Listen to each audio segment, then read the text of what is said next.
Danar Galijat Nika, mitos atau fakta panasin mobil sambil nyalakan AC full untuk membersihkan saluran AC, katanya biar AC-nya awet. No, this is stupid. Double Gardan, mitos atau fakta orang-orang yang campur biosolar sama oli samping katanya perlu untuk pelumas. Emang work ya? Neka, mitos atau fakta katanya mobil Matic yang baru-baru nggak perlu dipanasin sering-sering lagi. Ini bener nggak ya? Maksudnya dipanasin sering-sering tuh opo sih gitu.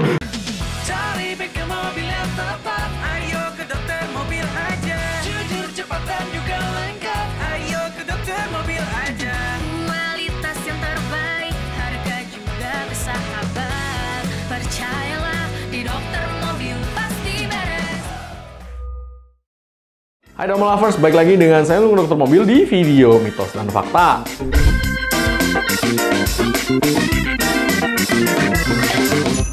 Yomi Farmul.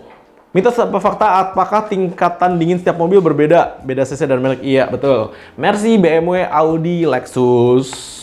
Mobil-mobil mahal ya. Biasanya freonnya itu isinya sekilo lebih. Kalau Honda Jazz, BRV, Mobilio, itu cuma 250 gram sama kayak Avanza. Innova, CR-V gitu-gitu, 500-an gram lah kira-kira lah ya. Nah, memang iya sih jumlah freon mempengaruhi dinginnya sih, emang bener sih. Ketika lu bilang, oh iya Mercy dingin banget, ya iyalah bro, freonnya 1 kilo bro.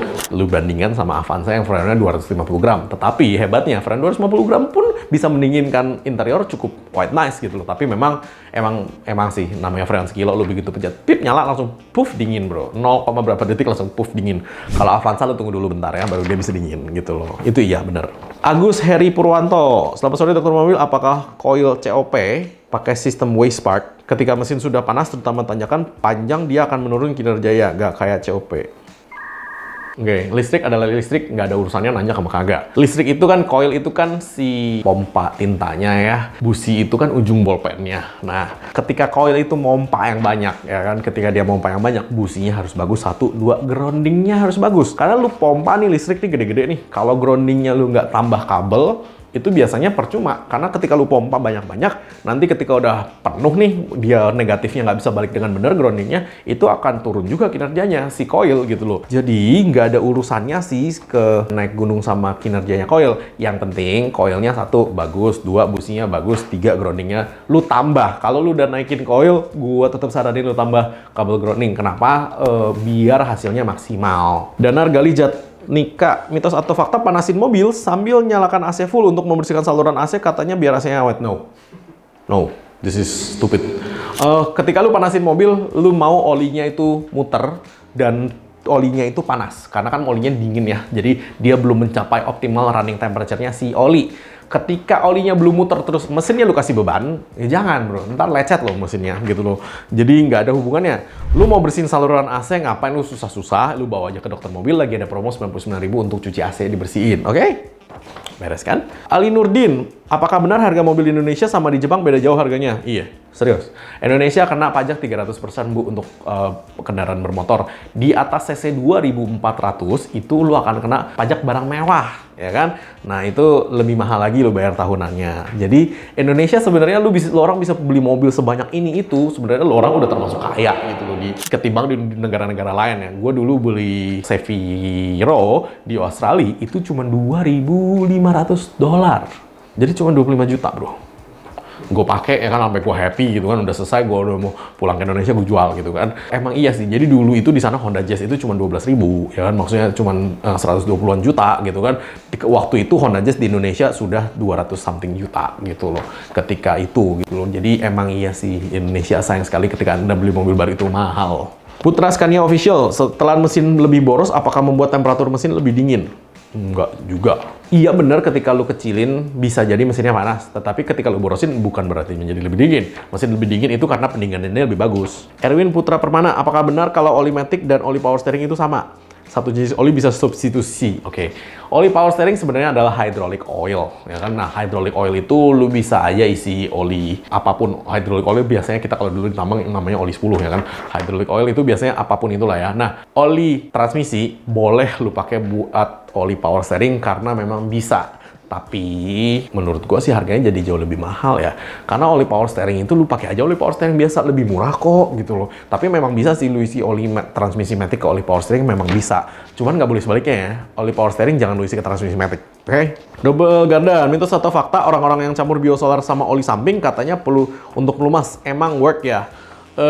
Iya dan tidak. Biosolar sebenarnya nggak ada masalah sih lu masukin mobil, ya kan? Yang penting lu tahu biosolar itu mobil lu akan tambah panas dan biasanya biosolar juga saringannya lebih kotor, ya kan? Dua itu aja yang harus lu perhatikan. Tapi pada dasarnya ketika lu running, ya untuk yang cocok sama biosolar ya fine-fine aja, no problem. Nah, ketika lu tambahin oli samping, itu kan berarti kan lu tambahin pelumas ke dalam si bahan bakar. Untuk di diesel, yes itu bisa, bener. Tapi rasionya lu harus jaga. Karena kalau kebanyakan mesinnya berbet, kalau kedikitan ya nggak ngaruh gitu kan. Nah, rasio inilah yang agak-agak susah gitu loh. Memang iya sih, lu bisa aja lu isi oli samping dan itu memang jadi tambah smooth lah ya, sedikit lah ya. Tapi balik lagi rasionya yang bener. Bedanya sama dicampur minyak goreng tuh? Nah, minyak goreng atau minyak goreng bekas biasanya yang mereka saring, mereka tuh saringnya biasanya pakai filter oli tuh, yang filter oli drip tuh yang V60 kalau orang hobi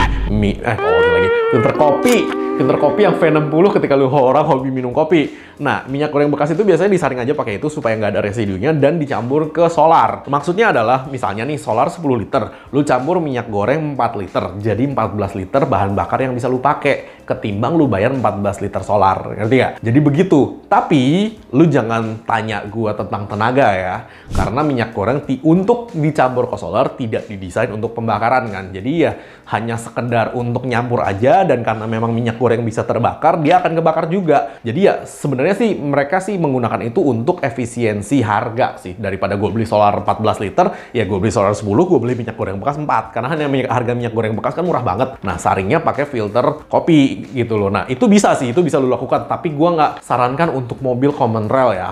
Common rail bisa jebol sih, si bawah spamnya sama si common railnya. Nah, kalau lu orang di daerah Indonesia Timur atau di Sumatera bagian atas, biasanya kita kan punya mesin engkol nih, yang dek buat nyalain genset. Itu boleh lo coba, karena mesin engkol itu bisa dibegituin. Karena gue sendiri dulu juga waktu di tambang, gue eksperimen banyak dengan itu dan itu bisa. Biasanya sih rasionya 10:4. 4 itu minyak goreng bekas, nggak boleh baru. Kenapa? Karena minyak goreng bekas ternyata lebih mudah kebakar daripada minyak goreng baru gitu loh. Karena udah kayak lu buat goreng ayam, minyak ayam masuk situ gitu kan. Lu goreng ikan, minyak ikan masuk situ gitu loh. Maksudnya jadi lebih gampang terbakar. Lu boleh tes ke situ, itu nggak bakal rusak, gue jamin. Karena gue sendiri udah pakai dan udah pakai lama gitu kan. Karena di mes kita ada cook kan, ada tukang masak, dan tukang masak itu kan emang kita suruh buang minyak goreng seminggu sekali. Nah, minyak goreng yang dibuang itu waktu itu gue eksperimen, gue saring dan gue isi ke genset, bagus gitu loh, lumayan bro, ya kan, dapat 4 liter gratis kan gitu kan. Nah, itu memang sudah gue lakukan ya. Itu untuk isi ke solar, bukan untuk isi ke oli. Nah, bapak-bapak di luar sana yang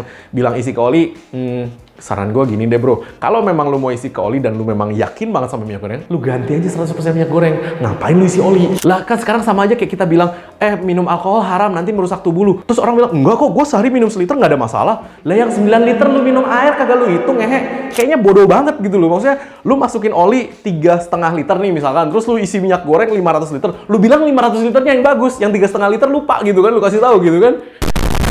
Kalau lu berani, lu isi aja tuh 4 liter tuh, ya kan, minyak goreng. Nah, lu lihat tuh nanti tuh. Kenapa? Kalau aditif oli, lu isi 4 liter ke dalam mesin, bisa nyala tuh mesin. Yakin gua bisa nyala. Tapi harganya ekspensif aja. Karena aditif kan sangat-sangat mahal ya ketimbang oli. Nah, makanya kan aditifnya dicampur sama oli gitu loh. Kalau lu 4 liter lu isi aditif doang, bisa nyala tuh mobil, gua jamin jalannya enak banget. Tapi ya itu, mahalnya juga luar biasa. Aditif 4 liter lu kali aja men. Sebotol begini 200 mili aja bisa 200 sampai 400 ribu, itu 200 mili. Lu mau jadiin 4 liter, ya jadinya mahal banget gitu aja. Kalau lu berani, isi aja minyak goreng 4 liter. Karena perdebatan oli plus minyak goreng, wah panjang tuh dari Sabang sampai Merauke, dan semua orang bilang, gue pakai nggak apa-apa. Ya elah tong, lu cuma campur 10%, yang 90% lu kagak tanya itu kerjanya gimana gitu kan. Nggak masuk akal bro, bagi gue nggak masuk akal. Nurul Aziz, kalau keadaan freon habis, apakah benar magnet clutch tidak berputar atau memang magnet clutch-nya yang rusak? Yes, betul. Ketika freon habis, dia yang ada namanya pressure switch sensor. Pressure switch sensor itu menjaga dua hal. Satu, nggak ada tekanan, sama satu lagi tekanan berlebihan. Ketika tidak ada tekanan, si pressure switch sensor ini ngasih tahu nih, si kompresor, kagak ada isinya nih, lu nggak usah pompa deh. Nah, gitu kan. Atau kebanyakan nih, ketika kebanyakan si pressure switch sensor ngasih tahu kompresor, kebanyakan bro, lu stop deh, pompa dulu. Jangan pompa dulu, ntar meleduk. Nah, gitu. Jadi ketika kagak kagak ada freonnya, biasanya si magnetnya akan mati karena ya memang dikasih tahu sama si pressure switch sensor gitu loh. Neka, mitos atau fakta, katanya mobil Matic yang baru-baru nggak perlu dipanasin sering-sering lagi. Ini bener nggak ya? Maksudnya dipanasin sering-sering tuh apa sih gitu? Gue masih nggak ngerti konsepnya. Oke, lu punya mobil, kalau lu nggak pakai ya lu nggak pakai sehari 2 hari sih fine ya. Kalau tinggal misalnya lu nggak pakai jangka panjang, lu panasin dan kalau bisa sih lu bawa muter komplek. Karena mobil itu harus berjalan dan berputar biar kerusakannya tuh nggak aneh-aneh. Ketika mobil itu tidak berjalan dan tidak berputar, olinya, airnya, apa ya segala macam itu dia ngendep di bawah. Dan itulah yang membuat ada kerusakan yang aneh-aneh gitu loh. Jadi kalau lu punya mobil ya hendaknya dipakai. Mobilnya lu pakai malah nggak rusak gitu kan. Mobil lu diemin aja biasanya rusaknya banyak. Kalau lu panasin, saran gue lu panasin tiap hari. Cuman kalau emang mobil lu pakai tiap hari, lu nganggur misalkan Jumat Sabtu Minggu lu jalan-jalan ya udah biarin aja. Hari Senin nyalain juga tetap gereng kok. Yohanes Mitchell, Kolong sorry, nanya lagi, apakah benar pakai volt stabilizer itu bikin nambah tarikan dan bikin pembakaran lebih bersih? Soalnya banyak banget iklan-iklan voltage stabilizer. Oke. Volt stabilizer yang benar itu fungsinya mengangkat beban dari si alternator. Karena kenapa? Dia fungsinya adalah kapasitor bank yang memang menyimpan energi dan dia nonjok di tempat-tempat yang dibutuhkan. Ibaratnya begitu. Jadi si alternator ngecas si aki dan si volt stabilizer ini lebih bagus, lebih stabil, nggak fluktuatif. Nah, tapi volt stabilizer didesain menjadi 2 hal. Satu untuk engine atau alias untuk si sensor engine, satu lagi untuk audio. Ketika lu pakai audio, lu tambahin volt stabilizer untuk engine, itu biasanya settingan audionya off semua. Off tuh maksudnya ngaco gitu kan. Ketika lu tambahin volt stabilizer untuk audio, ya obviously untuk engine tidak berasa. Kenapa untuk engine itu berasa? Satu, beban dari alternator diangkat. 2, si sensor-sensor dan si apapun itu ya, solenoid-solenoidnya itu bekerja dengan cepat. Kayak misalkan tadinya misalnya 0,7 detik dia baru cetek gitu kan. Sekarang gara-gara lu pasangin volt stabilizer jadi 0,65. Nah, itu kan lebih cepat ya. Nah, lebih cepat itu membuat tarikan lu lebih kontan, lebih responsif mobilnya daripada biasanya. Oke, sekian dulu penjelasan saya dokter mobil. Thanks. Jangan lupa subscribe, like, dan komen di YouTube kami. Thanks.